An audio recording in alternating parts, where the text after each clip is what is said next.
Welcome into another episode of a Colorado Craft Podcast by Mile High Bourbon and Rye. Of course, my name is Zach. I'm the host of the show, and I'm joined by a good friend of mine, Chris. Chris, welcome to Crazy Mountain Brewery and the podcast. Yeah, thanks for having me, Zach. I really appreciate it.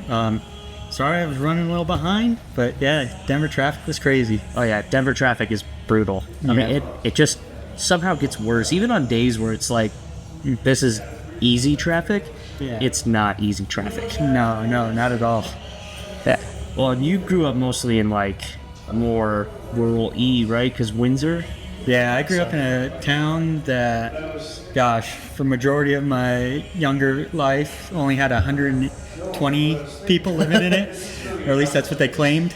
So, a handful more people driving around the streets of Denver. Yes. Especially around 5, 6 o'clock in the afternoon. Yes. So, well, appreciate you making the trek down here.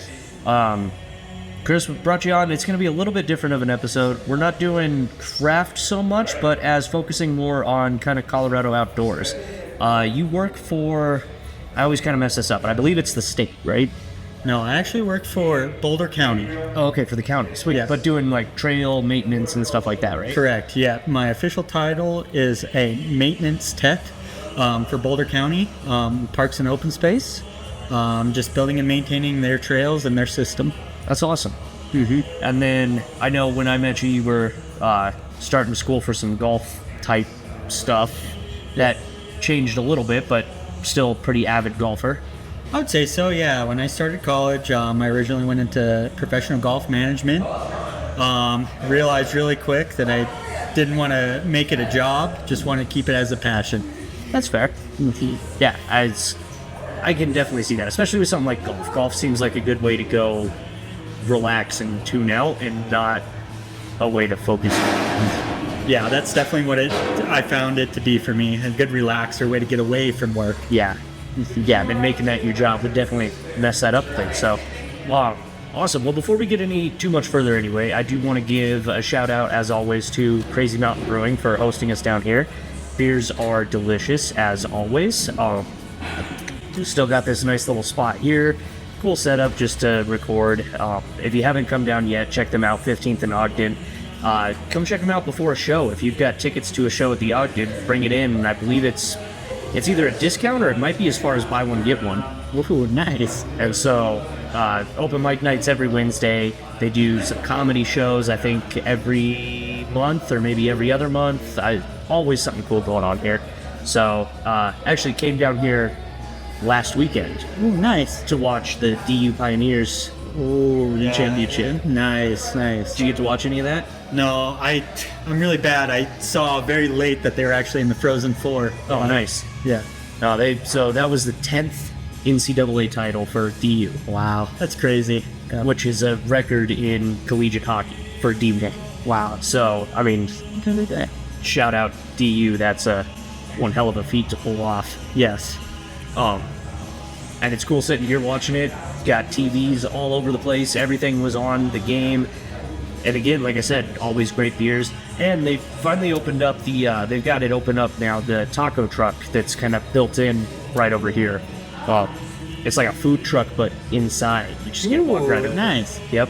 Really good tacos. Tried those on Saturday too. Ooh, cool.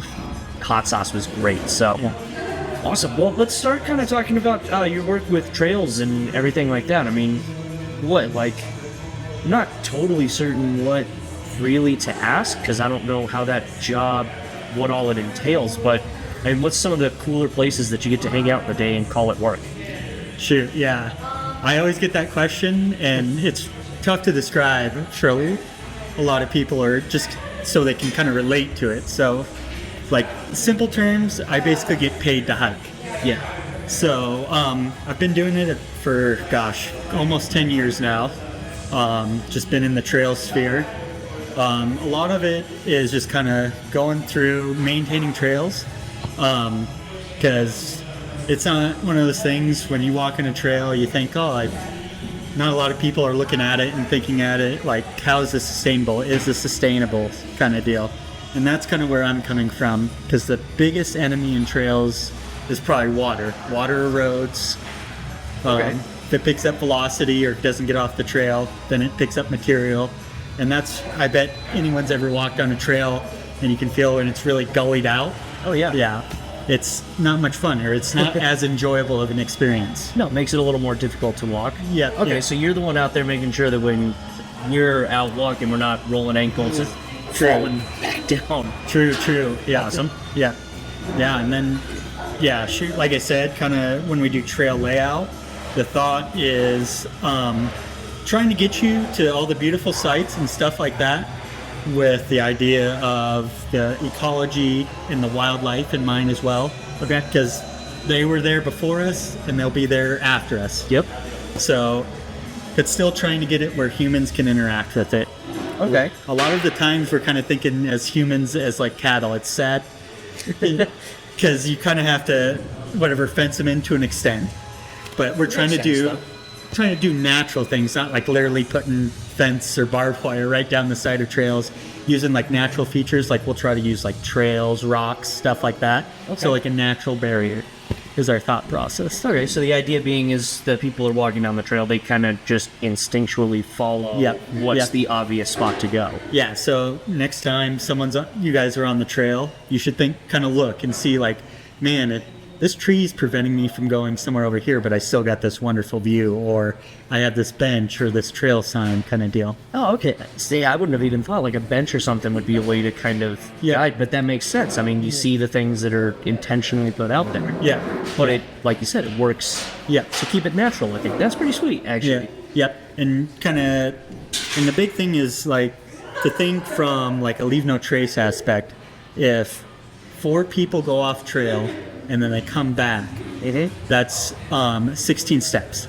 And they're like sets of footprints. Yep. So that's enough to create a rogue or a non-designated trail. So you're destroying that vegetation. Okay. And it takes long for it to come back.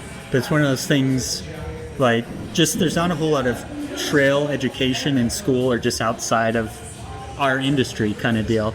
Yeah, I mean, 16 steps is not... Yeah, it never occurred to me that 4 people would make a permanent... Yeah, say your family walks out, a family of 4 walks out to go look at something. Say they're going to walk out and see a flower, they want to go out to a rock or something like that. Yep. Them going out and coming back has already started a trail. That's crazy. Yep. And then people probably see that and think they can walk it as well. Yep, yeah. So it's just one of those things, like, just trying to keep in mind for everyone, like, the whole idea is you want to leave something for the next generation. Yeah.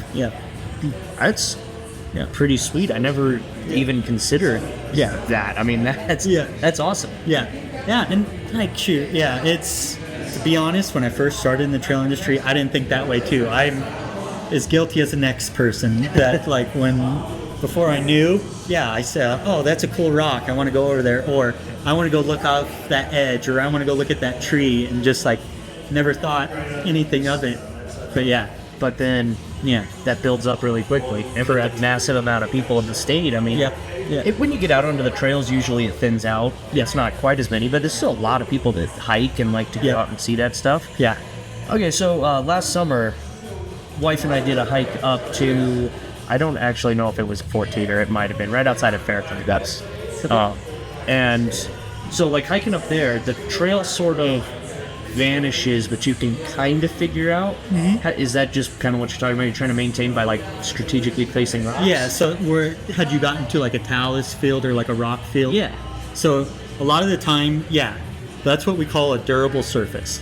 So anything like a rock, or like if you've been to like Moab or something like that where it's slick rock, or that sandstone, that's where we'll try to put up like what we call cairns or trail markers. Like sometimes they'll paint like something on a rock, or they'll stack rocks. It's just a trail marker to keep you going in the correct direction. Okay. Yeah, I always knew the stacked rocks, the rock cairns, were a good way to follow for that. But I don't think I've seen anything painted, but I've seen some other stuff sometimes around. Yeah, that's really popular on the East Coast. They'll call them blazes. Okay. So they'll actually put them on trees. They'll be like big orange signs, or they'll paint on rocks. Oh, neat. Yeah, it's a big East Coast technique. Yeah. I mean, clever, Yeah, because you got to think you're going to have a hard time trying to stick a post in a rock. Oh, yeah. Yeah, so that's the big thing out there. And then shoot, a lot of the western states, they're, like I said, Utah with all that red rock. They'll usually paint a square or paint something on the rock, like a very small. Okay, but just something that's designated. Obvious and Correct. it doesn't like change your view of the natural beauty, but it keeps you. Yep. That's awesome. Yeah. I didn't realize there was that much planning that has to go into it. So, like, do you guys plan out? So, I mean, because the trail's got to pretty much stay the same all the time, right? You're not really like changing that. But I have noticed that some hikes, it almost seems like there's a new trail or a new route, especially if something gets washed out. Do you guys like plan that out? Yeah. So sometimes they happen naturally, which is not great in the aspect of it's poor trail layout to begin with. Okay. So that's kind of a show of it was either an old technique or someone that knew or didn't know quite yet.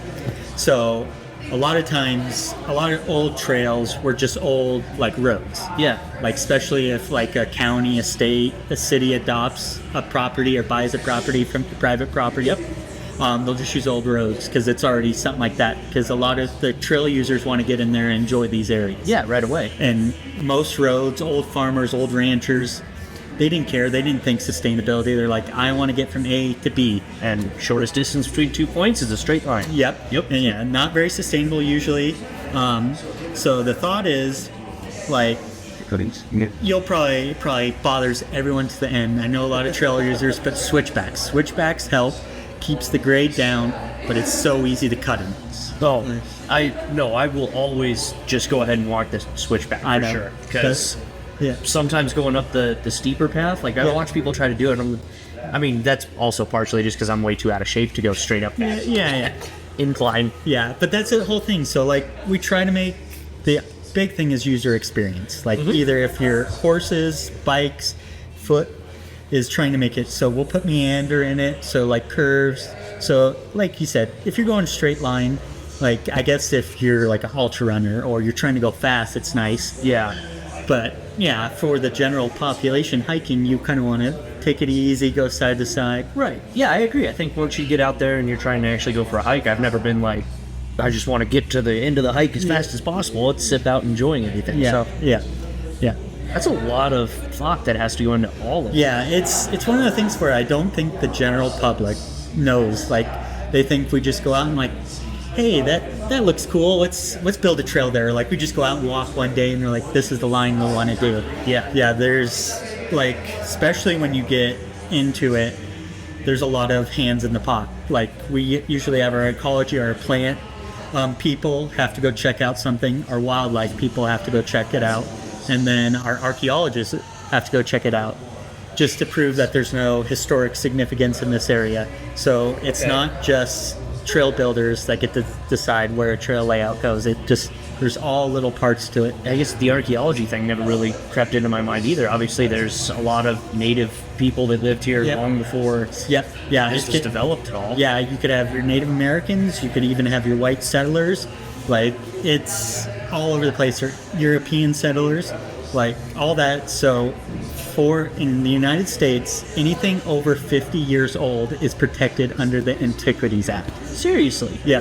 So like if you find a pot that's over 50 years old, it's considered an artifact now. Oh, that's crazy. So you think a lot of say your grandpa threw a beer out when he was in high school, then more likely that is an artifact now. Good grief. And 50 years ago, like, as you first said it, I'm like, okay, 1950s, I guess. No, that's the 70s, man. That's correct. Way. Yeah.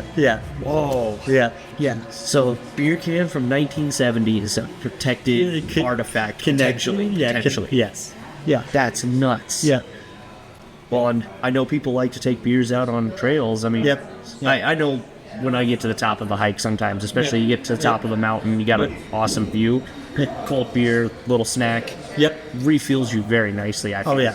Yeah, the big thing for us is just pack it out. Oh, yeah, everything that goes up comes back down for sure. Correct, yeah. Yeah, I am not opposed to that. Yeah, I'll either throw a couple beers in my pack when I go up, or I'll take a flask. Yeah. All right, so then let's say... man, how do I want to phrase this one? Because, I mean, it could just be generic and be like, best beer to bring to the top of the mountain, right? But let's pick... two spots that you like to hike up to, or like 2 spots that you very much enjoyed, that you can just like picture being there, right? And then pair with each spot either a beer or spirits. Ooh. Like, which one pairs the best with each of those locations? Oh gosh, I would have to say definitely if I'm gonna go for my beer side, I spent a lot of time in the San Diego Cristo, so like Southern Colorado, the Alamos area, working on summit trails to 14ers. Okay. The big one for me was Kit Carson, and there's a lake up there, and I would have to go with the Eddie Line crank anchor. I've always just they put them in the tall boys, the 16 ounces. Yep. Throw it in there. It's a nice IPA, kind of the citrus flavor to it. I'd haul that up there. I didn't even think about having something like that, but I imagine that like citrusiness, especially if it's warm, you're like, that's gotta be. Oh yeah, yep. I know it's not the beer's warm, the outside's warm. Yeah, correct. Beer's gotta be cold. Yes, I agree. Yeah, shoot. Trying to think, probably for another good one, I would say, still kind of Southern Colorado, maybe consider it central, is the Buffalo Peaks Wilderness area. So just kind of in between Fairplay and Buena Vista area. Okay, yeah, I know what you're talking about. Yep. Yeah, and then that one, shoot, gosh, I'd probably take the flask and do a rye. I'm not really super picky when it comes to ryes, but that's just my choice. Like, if I wanted to be really, I'd say Tin Cup, because it's not too far from the town of Tin Cup. Yeah. Or this. Okay, that's fair. The old town of Tin Cup. I got one for you then. We'll get you a flask full of Lock & Co's Aspen H Dry. Ooh, that and then you can good. take that in your flask up there, because I feel like that might, especially, and I talked about this on the last episode with my guest there, like the flavor of the aspen, like it's really cool. It's just very Colorado. So yes. Oh yeah, that would be awesome. Yeah, drinking a rye that's aged in an aspen barrel, right? Yep. Yeah, and a bunch of aspens would be phenomenal. Yep. Could do the 291 all rye. Yep. As well would be a very good one, because they do the aspen staves. Yep. Yeah. All right, I think that might be a thing we're gonna have to. We're gonna have to plan that out this summer. Oh yeah, go back up there with that flask. Yep. That sounds pretty good, man. Mm-hmm. All right, well, so Eddie Line Crank Anchor is definitely a fun beer. I love them out of Buny. Yep. The brewery, man, that place has gotten so developed. It's so different because my grandmother lives up there, and so I used to spend a bunch of time, and I just remember it being like, 30 people total in the town, and nobody ever really talked about it. Now all of a sudden it's blown up. Yeah, goodness, everything along the Arkansas there is just, all those little towns are blowing up. You have Buena Vista, like you mentioned. Salida's getting big. Yeah, they are. Like, shoot, if Leadville wasn't so isolated and cold and high, I think that town would be blowing up too. And might end up blowing up anyway. That's true. That's, but let's see, so in Buny, I really like Eddie Line, like you said. Mm-hmm. Was there another brewery up there, or I might be crazy? There's quite a few in Salida. I'm trying to think if there is one. I know Elks is there, but that's obviously distillery. Yeah. Deerhammer. Or Deerhammer, sorry. Yep. No, you're good. Yeah. Elkins was Estes Park. Yep, correct. But yeah, Deerhammer with their single malts, which are really good. Yes, they are. Yeah, and then Salida, like you said too, they've got, man, I'm blanking. I know they have like 4 or 5 breweries. Yes, they do. Yeah, because like Poncha Springs has one, which is right at that junction there. So, okay, they probably wouldn't like me saying this, but I basically consider it Salida area. Yeah. Well, if anybody has a problem, comment below. Yeah, correct us, please. Tell Chris that he's very wrong in that. Yes. Yeah. But they've got Woodside Mountain Distillery is in Salida. Yeah. Oh man, now I got to double check that. If I just said the wrong town for them, I'm gonna feel really bad. Yeah. But I'm pretty sure they're Salida. Nice. I really like their stuff. They put out a lot of good stuff as well. Sweet. Yeah, man, we're gonna have to get back up to the mountains again. Yeah, without a doubt. Actually, it'd be pretty cool because there's so many trails and stuff around that area. Without a doubt. We can go find the spot, hike around during the day, come back down, and then hang out at Distillery Brewery. Yeah, go sit right next to Arkansas. Oh, yeah. Have a nice beer or whiskey or anything, yeah. Man, and in Salida, too, I know they'll do right on the river some, like, music fest type things. Correct. They do what they call Fib Bark. Okay. So it's I think it's a weekend-long festival. You try to get rafts down the Arkansas. So they have a water park there, so they put a bunch of like Eddie lines in there, so you can do your kayak, stuff like that. So it's a 3-day they have concerts, big festival. Yeah, it's usually, I believe, in the spring, maybe early summer. But Okay, might have to check that out. Yeah, it's a blast. We'll see how the summer pans out. At the moment. Yeah. Stuff's kind of booked for a while right now. It's been a busy freaking year, man. But that's awesome. I didn't even know that was. I've just been up there when they've had, like, they just had a bunch of bluegrass bands playing at the time when I went up there. Yep. And so just literally sat on the grass. I got beers from like 2 or 3 different spots. Nice. Listened to bluegrass all day. I mean, that was Pretty sweet. yeah, that was really cool. And then, of course, Fairplay's got Snitching Lady Yep. putting out some really good stuff up there. And just in Fairplay, this is a great spot to go ahead and plug the unofficial official sponsor for Kickin' Ass Mountain Pizza in Fairplay. Again, obviously owned by my family, as I said. Closed down for right now. By the time this airs, now we're still probably going to be maybe a month or 2 months out before they'll open back up. But things are progressing well. Well, let's see. No more hair for me.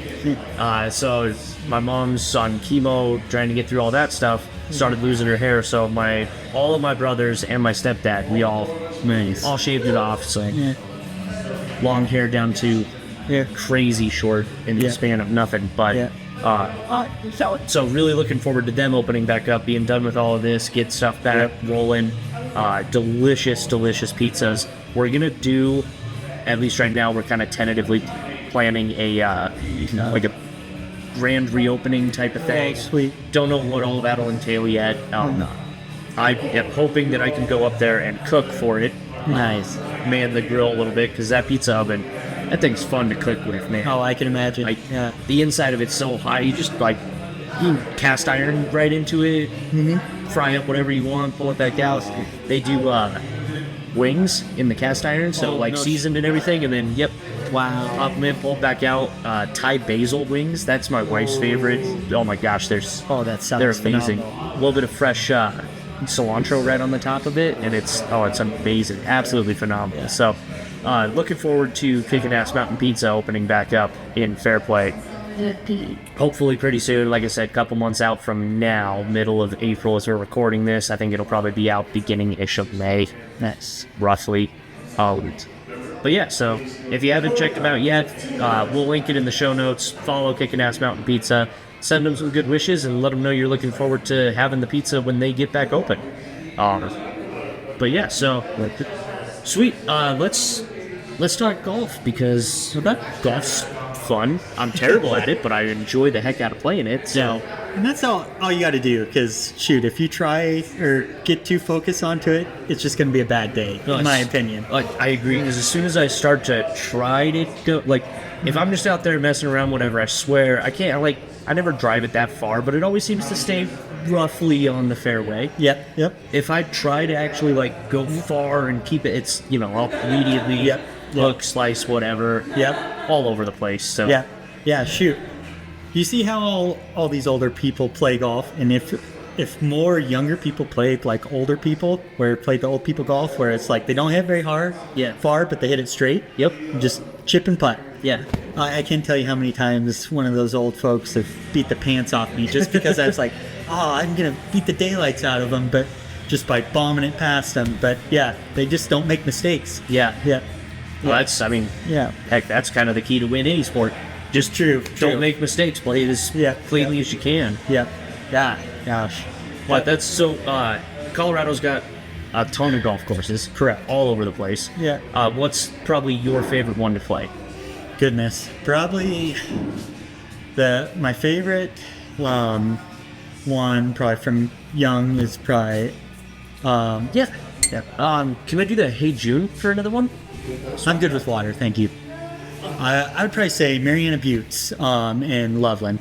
It's a really cool course. It was close to where I grew up. A lot of elevation change. It's right next to I guess that'd be the Big Thompson there. So really cool. They really keep that course in great shape. It's a City Ram course. Oh, nice. Okay. Yep. That's a good. Yeah. So let's see. I've played random courses in the springs. Oh, I get it. Yeah, thank you so much. Random courses in the springs. Cheers to Robbie Crazy Mountain for always keeping my glass full. Played a course out in Aurora once. Was invited to like a Jim Beam launch event once out there. Ooh, sweet. From years ago when I worked in the liquor store still, but Buffalo Run? That might have been it. Yeah, that one's kind of near the airport. Yeah, it was out that direction. Yeah. Pretty sure that was it. That was really nice. Going out east, like the golf course is cool. It's still a little bit hills, but it's not anything crazy. It's just like there's not really cool views to look around. Yeah, that's kind of the thing about Eastern Colorado, which some of the people listening might know, kind of rolling flat. So the big thing, the way they design those courses, they call them links. Yeah. So similar to like the original golf in Scotland and Ireland. So they don't have a whole lot of mountains realistically compared to Colorado. They do have mountains, they're just different. Yeah. So a lot of their stuff is really rolling, stuff like that, really open.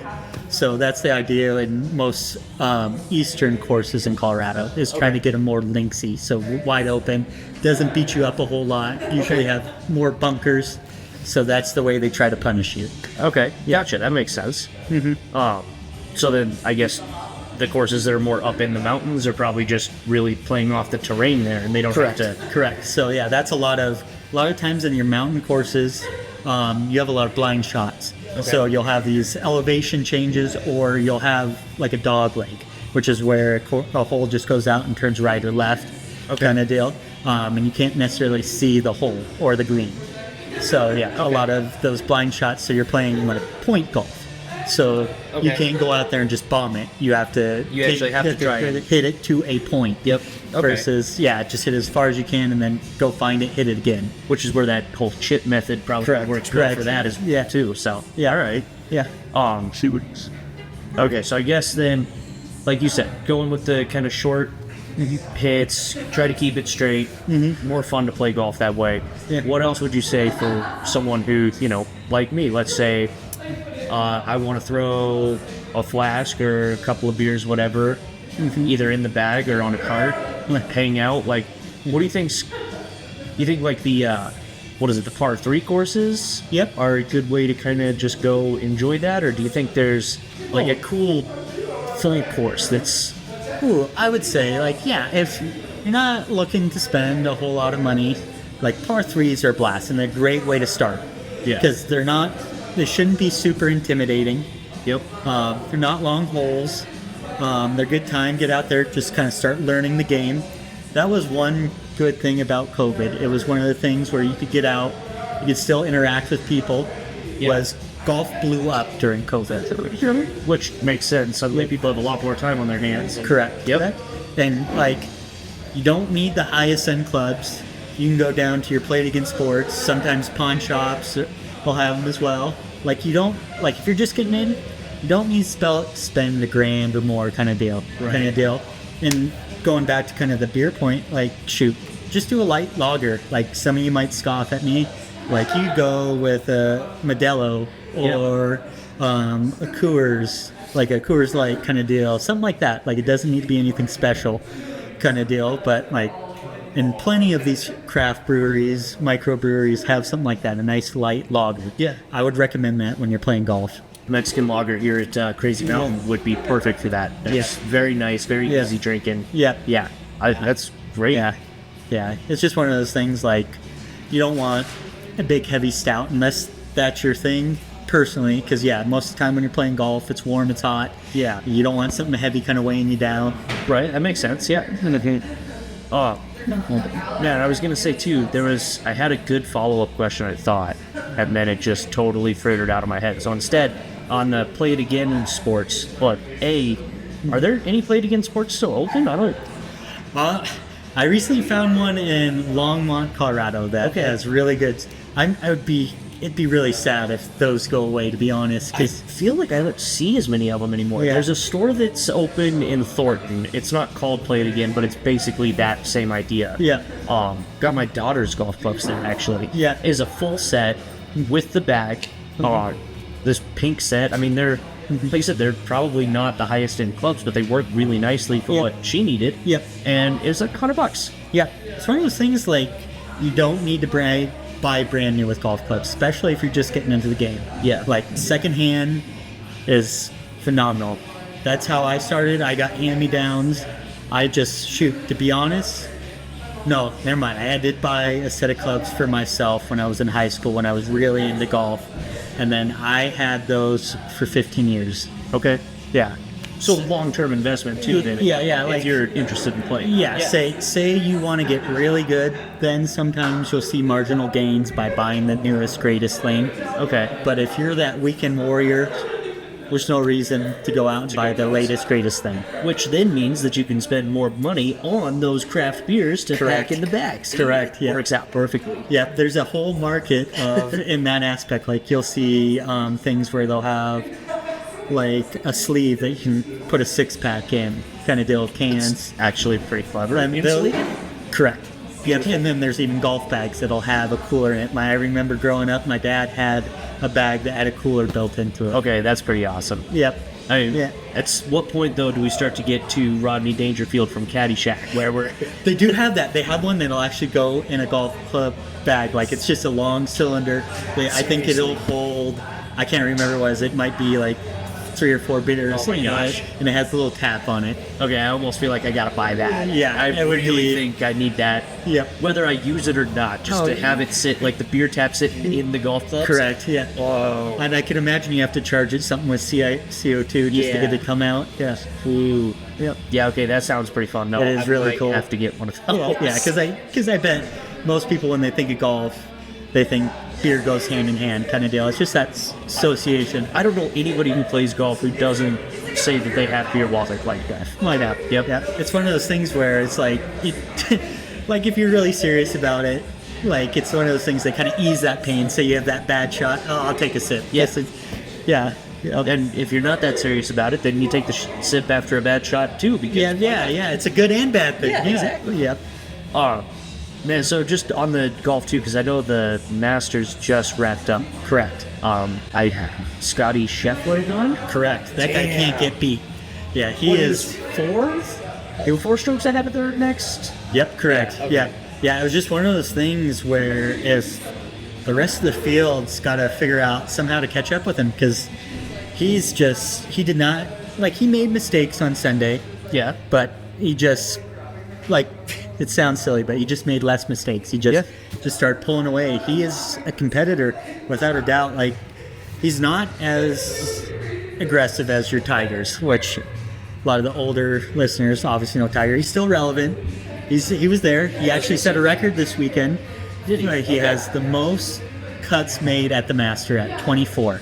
That's So he's made it. So a cut is he's made it to into- the okay, weekend. yep, gotcha. So yeah, the first 2 days you're kind of playing so they'll take the top 60, ties included, into the weekend. So that in the PGA, that's what they'll do. So he's made 24 consecutive cuts in the Masters. I mean, that's pretty impressive. Yes, yeah. He just beat out Fred Couples.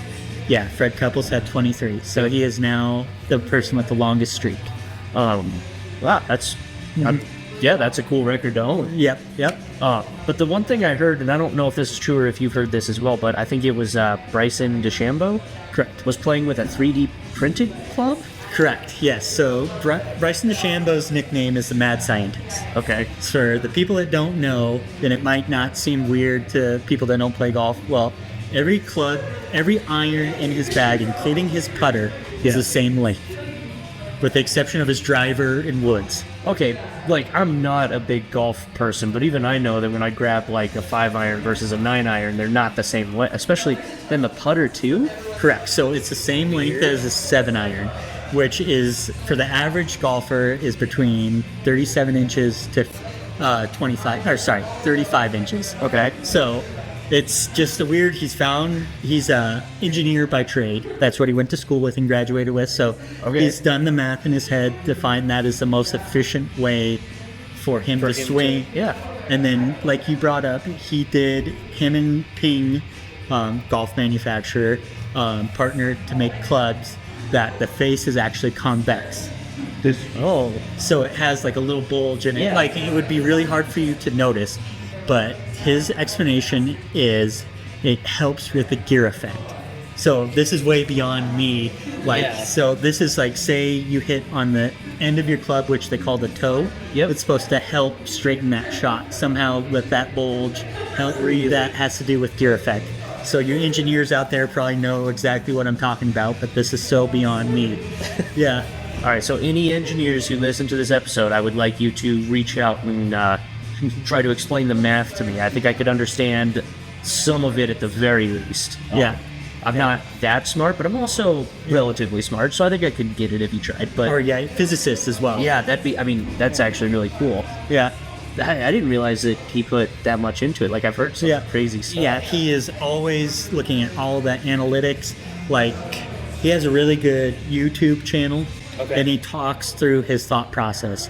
Like, he takes, when he's with a shot, he's talking about humidity, he's talking grade, he's talking, elevation. He'll even sometimes, with longer shots, he'll talk about, like, Coriolis effect. Seriously. Right, yeah, because he's one of the longest hitters on the tour.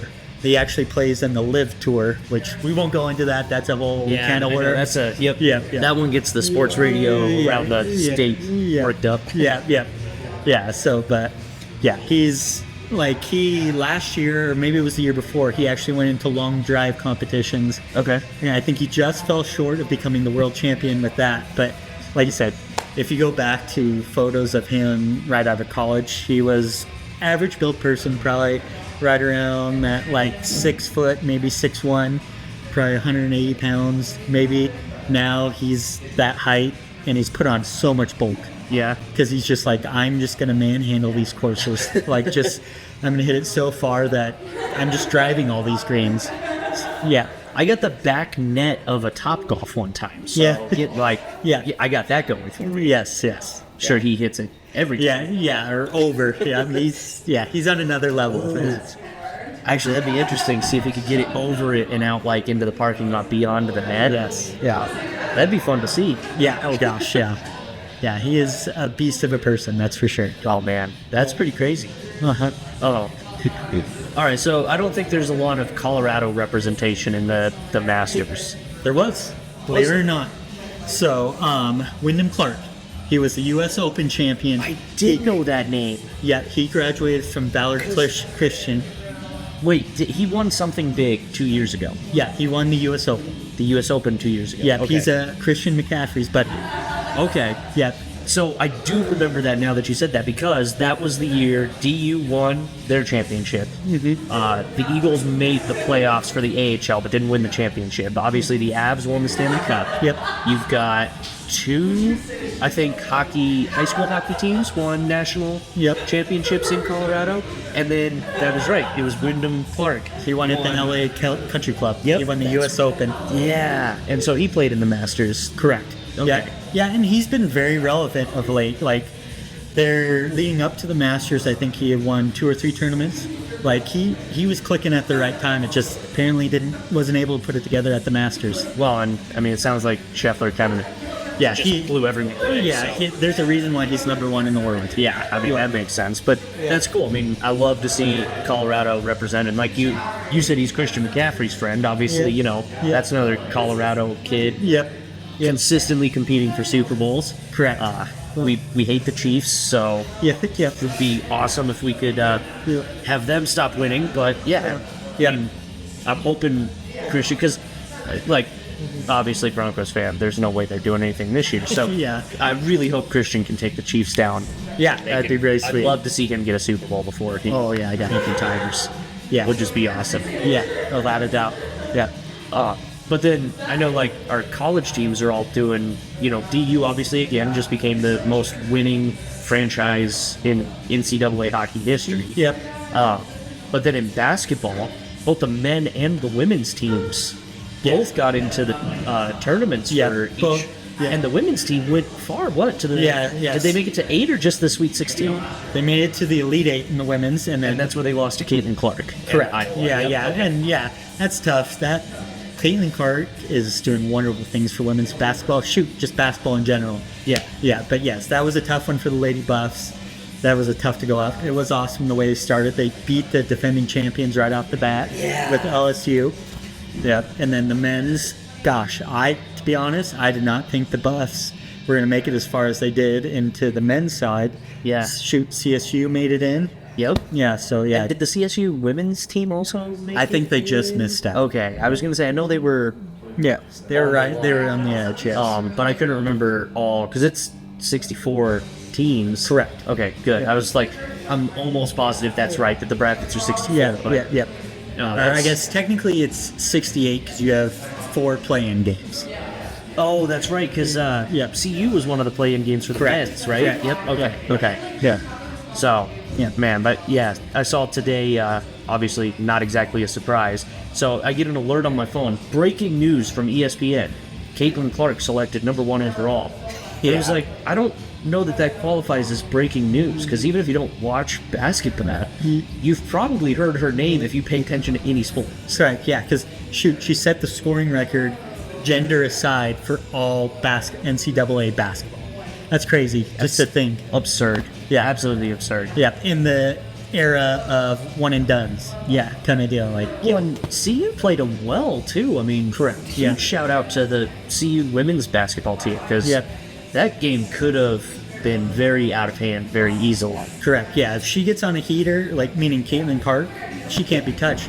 Yeah, it's just a tough. Her team has to be there to support her. Yeah. She's one of those people, like, she can carry a team. She's kind of like probably the only equivalent I can think of in professional sports would be Steph Curry. Okay. But Steph Curry has a supporting cast. She didn't Yeah. always have a supporting cast. Well, and yeah, like, Steph can definitely put, I mean, he did for a long time, put Golden State kind of on his shoulders, but you're right, if the rest of the team's not playing with him, Yeah. he's not going to single-handedly And it makes drag you. Yeah, it makes it easy for another team to just be like, oh, if this person's your only scorer, let's just put 5 people on them Yep. and make the other team make points. And or other people make I'm points. sure that's what college teams tried to do and still couldn't stop you. That's true, yeah. Yeah, when you can shoot from the logo or the center or half court, it's Yeah. kind of hard to guard that person. Yeah. So your degree's from UCCS, correct? Correct. So part of the CU system. Correct. My pretend degree, because I didn't graduate, is also from UCCS. So Yeah. I had obviously some cool ties there. Not a lot of sports coming out of UCCS necessarily. There was Yeah. track. Yeah. So our track and cross country have been good. They have a couple national champions. Oh, individually. I did not know that. Yeah. So on the track side, both men's and women, we've had some phenomenal men and women to come out of there. We had some individuals that alum that competed in the U.S. Olympic marathon trials recently. Yep. Or I guess that would have been back in February. Shoot. Still, that's crazy. A notable alum is Derek White. Okay. He plays basketball. He was so his first 2 years were at UCCS before transferring to CU Boulder. Okay. And now I'm actually not sure where he's landed now, but I believe he plays for the Celtics. Okay. So yeah, he has. I believe he The has. team that Denver's going to beat in the finals this year. Correct. Yep. Yep. But yeah, another. Oh, I guess no. He was just CU peer, but Chauncey Billups. But yeah. Oh, yeah, okay, that's a name I recognize as well. Yeah, but yeah, most of our athletics are in the individual sports. Like we've had some good soccer teams, Okay. both men's and women's, but we were considered a commuter school, so we have a lot of military presence. So Yep. either people active duty or retired military, they finish up using that GI Bill, Yep. getting that education. Yeah, Makes sense. so Yeah, Colorado Springs being a very military base focused town. Yep. correct. Yeah. Awesome. Yeah, no, that makes. I didn't realize though that there was a NBA player who attended. Yeah, I mean, yeah, that's that pretty cool. active one. Yep, yeah. Yeah. I believe, like I said, I believe he has a world championship too. That's crazy. Yeah. That's really cool. Yep. And then of course, CU just making all the headlines with football being correct, the big focus. Yeah, prime time.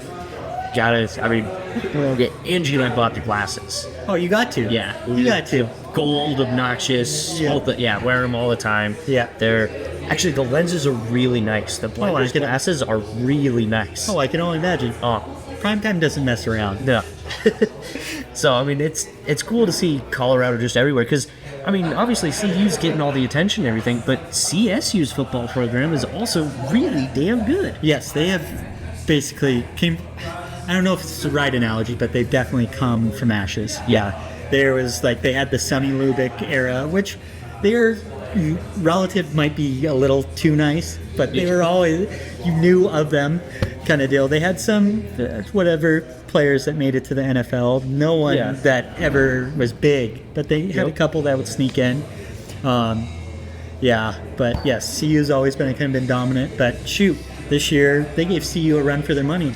That game was one of the best football games. Yeah, double overtime. Yep. We were at a charity event, and we're watching that, and I thought for sure, I was like, and this was still early in the season, and CU'd come out gangbusters. Correct. And so I was like, oh, they're gonna run away with it. There's not even a chance. And then we're at this event, and they throw the game up, and I'm watching. I'm like, this is still close. Yeah. The event's starting to wrap up, and like, all right, we're getting to the end of the fourth quarter, and this is still going, and then go all the way through all the extra overtimes. What, that game ended at 1 a.m, I think. Or midnight. I think it was midnight, because I remember getting home at 1 a.m. because we watched it at a friend's house in Boulder. Oh my gosh. And we could hear the stadium, like we were probably a mile or two away. We could hear the cheering from this person's home. That's crazy. Yeah. That game just sounded, though, like it looked amazing from the bits that we saw. Oh yeah. It just absolutely awesome. Yeah, just imagine the revenue CU Boulder has now got. Oh, like sure. Yeah, shoot. They finished 500 last year. Were they? I thought they were even one below. Maybe. I believe you're right, because they were bowl eligible. Yeah. This past year. Yeah, and whatever Prime's promised in a bowl in a national championship. Oh man, if it happens, it'd be. Yeah. I'd love it. Just. Yep. I mean. Yeah. Because why wouldn't I? But. Yeah, it's true. Like, I think he just needs time. He's developing his program. Like, it would have been almost unheard of if, say, new coach coming into a big, or again, quotations, big program.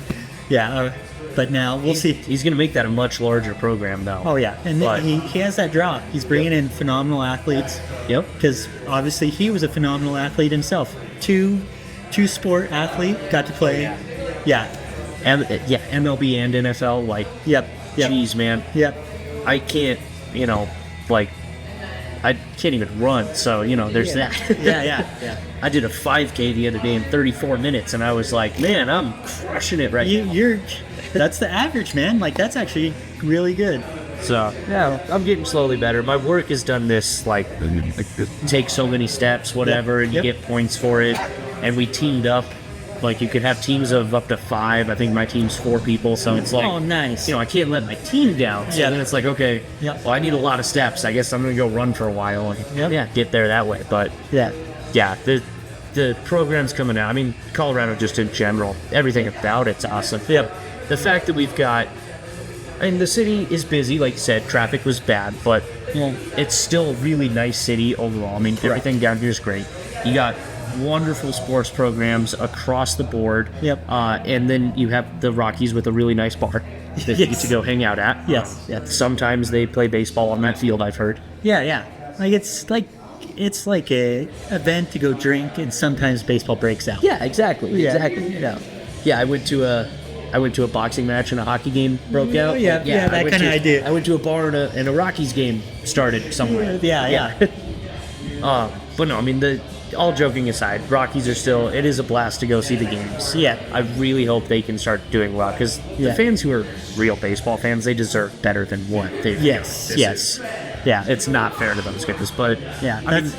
then you got Broncos with a great pedigree. You got, obviously, Avs. Nuggets now have a championship. I know. Shoot, and it's not out of the question, knock on wood, a repeat. Yeah, man, it would be so awesome. I was really hoping that the Avs would, push for a 2 and 3 years type of situation. Yeah. It's looking a little rougher for them at the moment, but hey, you got the best player in the world in Nathan McKinnon. Yeah, that's true. Also, maybe the best player in the world in Cale Makar. And we're 2 golfers. Yeah, they both play. They're avid golfers. Yep. See, there we go. Yeah. That'd be a fun. Actually, I don't think that'd be a fun game of golf for me to play. Oh gosh, it would be a blast just to be around them, but they would beat the daylights out of us. There's no chance. I mean, you would have the closer chance, and not to knock your game, but I don't think you can keep up with them. They're professional athletes. Yeah. Like you, just the golf. I know a lot of people probably don't think golf is athletic, but anymore those guys are athletes. Yeah. And then obviously hockey's got to be relatable. It's a similar swing. Yep. Yep. Well, and that's why I hear a lot of hockey players play golf. So. Yeah. No, that would be a fun game to play. As much as I would feel so terrible about my ability to play. I would be starstruck, let alone being my pants beat off. Yeah.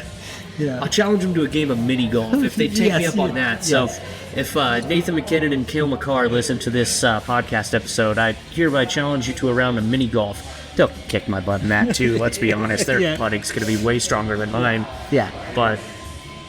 Awesome, man. Well, I mean, that's probably going to kind of wrap it up. I think this has been great. I'm really thrilled you were able to come down and join me here. I appreciate you having me.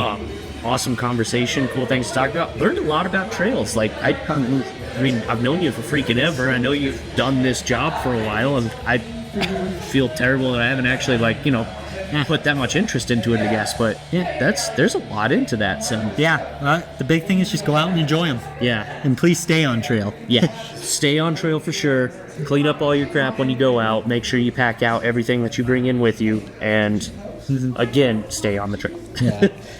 No, that's awesome, man. So thank you very much for coming out. Before we totally wrap it up, the last podcast episode, I usually do a Mile High shout-outs. Last episode was Dragon Roast Coffee. A buddy of mine that I worked with in the Springs for a while has just launched a coffee roasting company, actually up basically right in my neck of the woods, North Denver area, called Dragon Roast Coffee. Again, we'll have the links for that in the show notes and everything. But it's really good coffee. Got the whole bean, grounded them up, made myself the cup of coffee. Wife comes downstairs, she's like, that smells really good. Like, the coffee smells great. Takes a sip. She absolutely loves it. It's very kind of nerdy oriented, but I love that. It's so Dragon's Roast, and then he's kind of playing into the whole Dungeons and Dragons theme and everything. Got a Paladin medium roast, Necromancer dark roast, which I like that one, bring you back from the dead in the morning. Necromancer dark roast. And they're all very smooth. They're all very drinkable. So check them out. I need to double check this code because he does have a discount code you can use. Quest10. So that's QUEST10. And you get 10% off of your first order if you put that code in. And I highly recommend doing it. Give them a shot. And then you can sign up for a subscription service, save 15%. Coffee's absolutely amazing. So big shout out to my buddy at Dragon Roast Coffee. I just wanted to make sure everybody knows about that. So,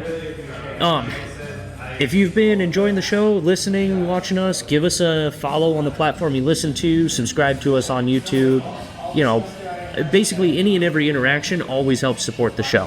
Any revenue that I make from the show, including from the shop, if you go buy anything at milehighbourbon.com/shop, proceeds of all the sales, part of them will go to local charities. For the next while, for obvious reasons, I will be supporting local Colorado cancer charities, whether that be research or the hospitals that help provide things for families at no cost, all of those things. So, give us a review, share us, rate us, write down give us a good rating if you like it.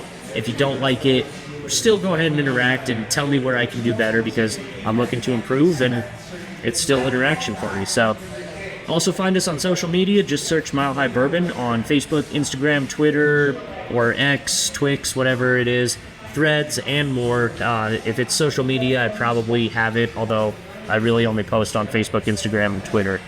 But say hello, interact, let us know your favorite Colorado craft beverages. I really just always want to talk about it. I love discovering new places. There's so many to try that I just haven't had a chance to try yet.